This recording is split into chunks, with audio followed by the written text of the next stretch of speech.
근데 가사가 정말 요새마다 빠았죠, 완전히. 네. 이런 노래들은 이제 질문하게 되는 것 같아요. 과거의 거울처럼 남아서 그럼 지금은 어떤데? 이런 얘기를 옛날 같으면 그 지식인 남성이 이야기하거나 남성 작가가 이야기하는 방식이 많았겠죠. 근데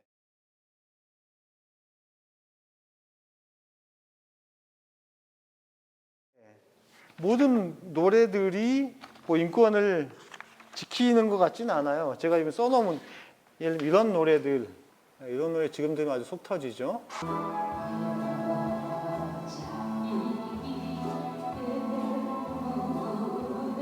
이 노래 처음 들으시는 분 없으시죠? 워낙 유명한 곡이잖아. 이미자 선생님, 이미자 씨를 대표하는 선마 선생님이나 동백아가씨와 함께 그죠? 노래 한 세 곡 꼽으라면 이 노래 들어갑니다.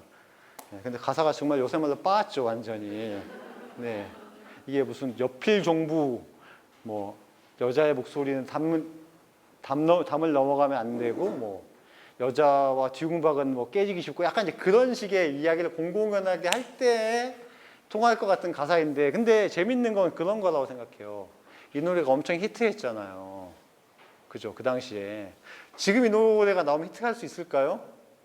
히트하기 힘들 거라고 봐요. 그런데 이 노래가 1968년 즈음에 히트했다라고 하는 건 이렇게 생각하는 사람들이 되게 많았다는 거죠. 그러니까 노래의 역할 중에 하나는 어떤 식으로든 시대를 증언하는 것도 있다고 생각해요. 시대를 증언한다고 하면 무슨 니무리아 행진곡처럼 현실의 문제를 막 고발하는 노래만 있는 게 아니라 그냥 그 당시에 느끼는 대로 생각한 대로 썼을 뿐인데도 지금의 눈으로 보면 그때 시대가 얼마나 좀 반인권적이었거나 뭐 가부장적이었거나 이런 것들을 보여주는 얘기들이 되게 많죠. 제가 요즘에 가끔씩 전원일기나 한지붕 세가족을 MBC에 드라마 내서 해주잖아요. 다시 보는데 되게 재밌어요. 보셨나요 혹시? 한지붕 세가족이 김혜수가 나왔던 시즌이 있었잖아요. 기억하시나요? 그때 한지붕 세가족에 이제 김혜수 씨가 그 이영범인가 하는 남자 배우랑 부부였어요. 부부였는데 두 사람이 가사노동을 분담을 해요. 이게 92년 뭐부터 90년 초반에 했던 드라마잖아요. 근데 이제 그게 화제가 되면서 김혜수의 대학 후배가 잡지사 기자인데 취재를 온다고 합니다. 신세대 부부 이러면서 이제 취재를 오고 취재 온 대가로 호주 여행권을 준다고 해요. 동네 소문이 막 나는 거예요. 그래서 동네 그 남자들, 유통을 비롯한 남자들은 막 입방아를 띄워대요. 남자가 남사스럽게 막 이러면서 고추 떨어지겠다 이런 식으로 이야기하는데 결국은 너무 스트레스를 받아가지고 취재 오는 날 그 김혜수의 남편 이영범인가 하여튼 그 배우가 도망가 버려요.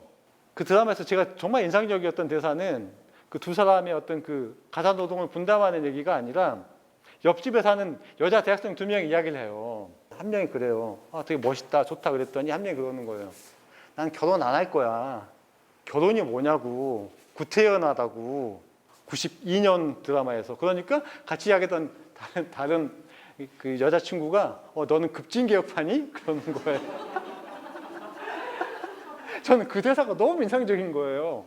지금 이제 사실 비혼이라고 하는 게 여성주의나 뭐 이런 거 평등을 고민하시는 분들, 인권을 고민하시는 분들에게 너무 일상적인 얘기인데 그 당시에는 그렇게 약간 코믹하게 처리한 거예요. 근데 어쨌든 그 얘기를 하긴 했죠. 살짝 건드리긴 했지만 같이 살면서 가사노동을 분담하는 게 가장 아이디어라는 건 아니다. 결혼 자체도 문제가 있을 수 있다는 걸 살짝 짚어줬는데 이런 것도 역시 마찬가지죠. 그 드라마를 보면서 사람들이 어디까지 생각하고 있는지를 보여주는 것처럼 이 노래도 마찬가지예요. 그리고 이런 노래들이 종종 있죠. 예를 들면 제목부터 이렇게 뭔가 이렇게 느낌이 팍 오는 노래.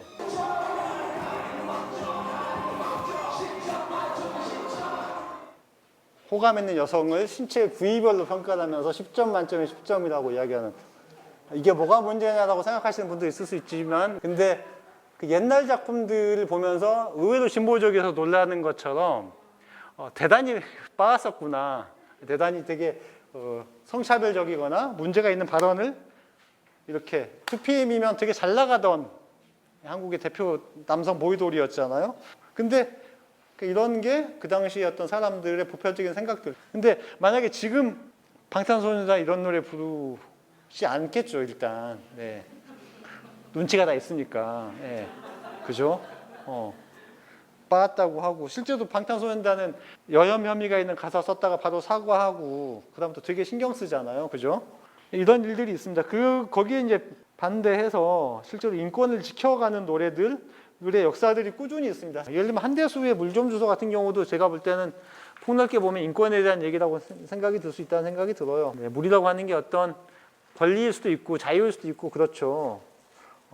근데 사실 한국 사회에서 이런 노래들을 만들기가 쉽지 않았어요.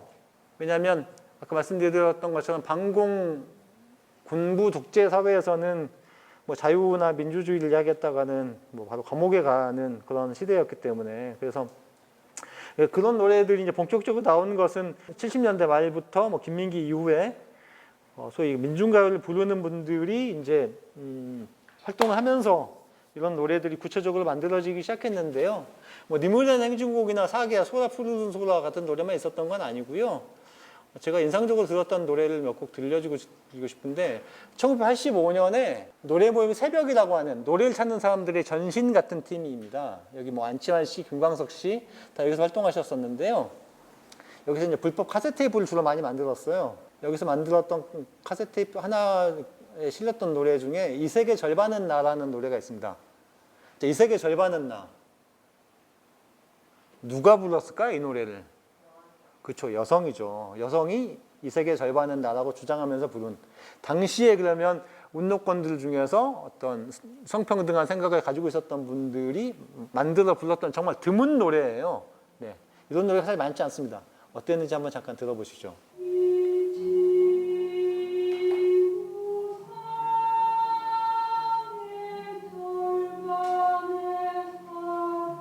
이때 분위기를 잘 보여주는 드라마가 아들과 딸 같은 거 아니었을까 싶어요. 네. 남동생 학비 벌게 하기 위해 더 공부 잘했던 누나는 서울의 공장에 가서 일을 하고 일하다가 폐병에 걸렸는데 엄마는 이 미친년이 동생 앞길 망치려고 폐병 옮긴다고 이런 얘기를 하는 그런 시대였잖아요.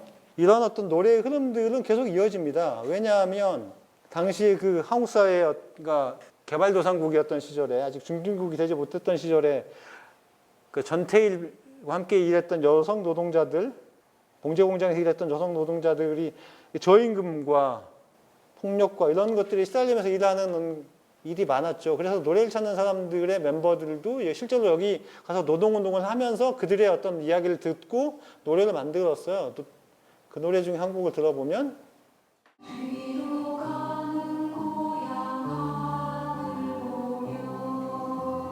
이 노래는 노래의 역할 중에서 증언이나 기록에 가깝겠죠.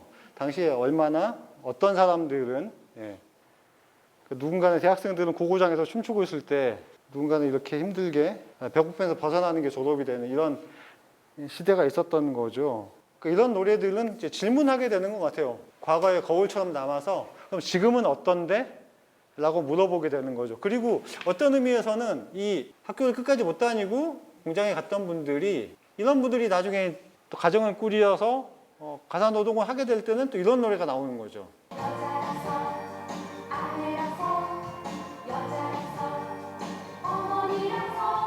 제가 이제 음악평론을 하면서 집에 있다 보니까 사실 제가 이 노래 혼자 많이 불러요. 왜냐하면 제가 하루에 날마다 설거지를 하거든요. 제가 그리고 집에서 설거지 담당이어서 할 때마다 너무 지겨운 거예요. 그때마다 이 노래가 생각나요. 잘 모르더라고요, 이 노래를. 근데 너무 정확한 노래 아니에요, 진짜? 해보신 분들 아시나요? 지긋지긋하잖아요. 근데 그냥 집안일의 고단함을 고발하는 노래가 아니라 결국은 그거에 대한 일이 필요해. 사람으로 났으니 사람답게 살 수 있는 일이 필요해. 그러니까 인권이라고 하는 것은 뭐 가사노동을 분담하는 것뿐만이 아니라 자기가 자기의 어떤 가치를 실현하고 돈을 벌 수 있는 일이 필요하다는 것들을 이런 노래로 이야기하는 노래들이 있습니다. 그러니까 좋은 노래는 현실을 고발할 뿐만 아니라 어떤 그 현실을 고발하거나 기록할 뿐만 아니라 우리가 나가야 될 어떤 방향을 짚어주죠. 저기로 가야 된다. 라는 것에 대해서 계속 생각하게 해주는 역할이 있습니다. 요즘엔 어떤 노래가 그런 노래가 있을까요? 생각해보면 꽤 많아요, 여러분. 제가 이제 이런 얘기를 하면 그 강의를 다닐 때 이런 부분에서 좀 그 뭐랄까 벽 같은 걸 느끼는데, 그러니까 많은 분들이 현실을 노래하거나 뭐 어떤 긍정적인 더 대안적인 미래를 이야기하는 노래가 뭐 노차사, 꽃다지, 뭐 안치환, 김광석 여기서 끝나는 거라고 생각하는데 절대 그렇지가 않아요, 사실. 지금도 훨씬 더 많은 분들이 그런 노래를 하고 있는데 잘 알려지지 않고 있어서 되게 아쉬운 부분이 있습니다. 뭐 몇 가지 노래를 더 들려드리겠지만 예를 들면 제이클 빌레프라고 하는 여성 R&B 싱어송라이터의 마마씨라고 하는 노래가 있는데 이 노래 가사를 제가 여기 적어놨어요. 엄마랑 얘기 나누는 건데요. 노래 가사 중에 이런 얘기가 있습니다. 그 소리들을 더 크게 켜줘요. 너무 흔해 빠져 메인이 될 수 없는 뉴스 속에는 우리네 차례가 아니었을 뿐인 소식들. 그곳을 간신히 내가 피하면 조카 단식으로는 살 수 없어요. 엄마, 세상이 이런데도 나의 웃는 얼굴만을 바라요. 엄마, 세상이 커졌다는데 어떤 죽음만은 간편해요. 나는 셋의 딸에 엄마가 믿고 맡길 수 있는 세상을 바라요. 엄마가 사나운 꿈을 꿀 일 없는 안전한 세상을 바라요. 뭐 최소한 여기 계신 남성분들이나 여성분들이라면 데이트 폭력이나 뭐 가정 폭력 대부분의 가해자가 남성이고 그래서 여성들이 얼마나 많은 불안함을 시달리고 있는지를 많이 느끼실 거예요. 계속 그런 뉴스가 나오죠. 그런 뉴스가 나올 때 누군가는 노래해 줬으면 좋겠다고 생각이 들 때 노래가 없다고 생각하면 오산입니다. 이렇게 노래 만든 분이 계세요. 심지어 이 노래는 2019년 한국 대중음악상에서 상도 받았어요. 그만큼 잘 만든 노래라는 겁니다. 한번 들어보시죠.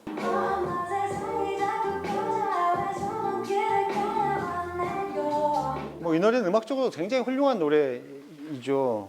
그리고 성차별 혹은 여성을 대상으로 한 범죄, 폭력 뭐 이런 것들을 똑같이 여성인 엄마와 함께 이야기하면서 일종의 여성연대를 하겠다는 의지로도 느껴져요. 그런 것뿐만 아니라 이 노래가 지니고 있는 또 하나의 가치는 당사자성이라는 생각이 들어요. 당사자성. 이런 얘기를 옛날 같으면 그 지식인 남성이 이야기하거나 남성 작가가 이야기하는 방식이 많았겠죠. 근데 이제는 아까 그 제가 보여드렸던 수야 다이아몬드의 노래처럼 트랜스젠더의 노래처럼 이제는 자기가 자기 정체성으로 생긴 문제, 고통, 즐거움 이런 것들을 직접 이야기를 합니다. 그러니까 그 80년대 민중가요를 하셨던 분들 중에서도 뭐 안치환 씨나 뭐 김광석 씨나 뭐 권진원 씨나 이런 분들이 자기 노래를 자기가 만들어서 부르기도 했지만 그 같이 활동했던 분들은 실제로 노래를 대행해주는 역할만 하는 것이 중요하지 않다고 생각해서 실제로 그 공장이 있는 지역에 노동운동을 하는 단체들과 함께 뭐 야학 같은 걸 열고 그래서 그분들에게 직접 그 시를 쓰게 만들고 수필을 쓰게 만들고 그리고 그들이 직접 가사를 붙이게 만들거나 그런 작업들을 실제로 했어요, 같이. 왜냐하면 이게 실제로 그들이 노동자이기 때문에 그들이 자기 목소리로 말을 해야 되고 그들이 노조를 만들어야 해서 싸워야 되는 거잖아요. 그러니까 활동가들이나 예술가들은 그걸 보조하는 역할이지 그걸 대행하는 역할은 아니잖아요. 그렇기 때문에 그런 역할들을 했고 어떤 의미에서는 이런 것도 그 제가 볼 때는 2016년이었나요? 그 강남역 살인사건 이후에 페미니즘 리부트가 거둔 중요한 성과 중에 하나는 이런 거라는 생각이 들어요. 이런 얘기를 하는 뮤지션들이 되게 많이 늘어났다라는 생각이 들어요. 물론 그런 뮤지션들, 여성 뮤지션들에게 뭐 지금도 납득할 수 없는 어떤 사회적 비난이 많죠. 그런 흐름이 이어진 게 제가 볼 때는 예를 들면 유호정 씨가 최근에 그 등에다가 스티커 붙인 걸 가지고 뭐 예쁘지 않다는 둥 뭐 이런 이상한 소리 하는 게 그런 흐름일 수도 있다는 생각이 들긴 하는데 어쨌든 이렇게 자기 얘기를 하는 사람들이 늘어났다는 것 그것들을 예술로 표현하는 사람들이 늘어났다는 건 되게 의미 있다는 생각이 들어요. 그건 어떤 의미에서는 그 어디죠? 경상도 어디였더라? 거기 할머니들이 한글 배워서 직접 시를 쓰고 그림을 그렸던 것들 칠곡이죠. 칠곡 인문학 사업하면서 그런 것들이 있었고 조금 시간이 지난 일이긴 하지만 정신대 위안부 할머니들이 화가들과 함께 계속 치유의 과정으로 그림을 그리시다가 직접 이제 나중에는 자기가 당했던 일이나 뭐 자기가 본 세상의 아름다움을 직접 그림으로 그리는 그런 작업들도 되게 중요하다라는 생각이 들어요. 그러니까 인권을 다룬 예술에서의 어떤 변화들이 이런 부분에서 있다라는 생각이 들어요. 예전 같으면 존 바이지가 하는 노래, 밥 딜런이 하는 노래를 들으면서 박수를 보내고 음반을 사고 이런 역할만 했다면 이제는 그렇지 않은 거죠. 그러니까 일종의 제가 처음에 말씀드렸던 오프닝 챌린지 같은 것도 단순히 그냥 멋진 노래 나오면 따라 부르는 그것이 중요한 게 아니라 어쨌든 같이 하면서 자기 얘기를 거기에 좀 실는 연습 같은 것들도 하면 좋겠다라는 생각이 들어서 이제 그렇게 했던 거고요. 그러면서 그 예술들이 계속 바뀌어 나가고 장르적으로도 굉장히 이렇게 다양해진다라는 생각이 들어요. 사실 약간 부정적으로 그런 표현이 있잖아요. 민중가요스럽다.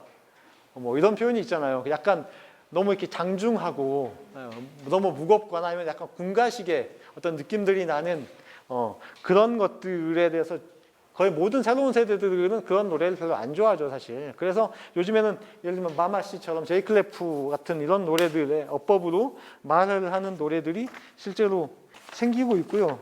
제가 봤던 노래들 중에서는 예를 들면 연영석의 코리안 드림이라는 노래가 있어요. 연영석 씨는 대표적인 현재 활동하는 민중 가수 중에 한 분이긴 한데요. 한 분이신데 이분은 이제 이주노동자의 삶을 록의 어법으로 되게 멋있게 표현하셨어요. 예, 이런 노래.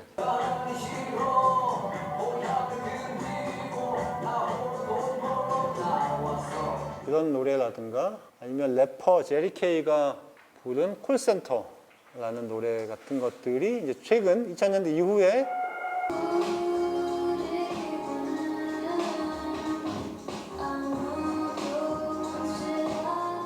콜센터에서 일하는 여성 노동자들이 얼마나 열악한지, 특히 그 코로나 상황에서 얼마나 위험한 상황에도 놓여졌는지를 보도를 보신 분들은 아실 텐데 이런 어떤 현실을 담은 노래들이 TV엔 안 나오지만 계속 만들어지고 있습니다.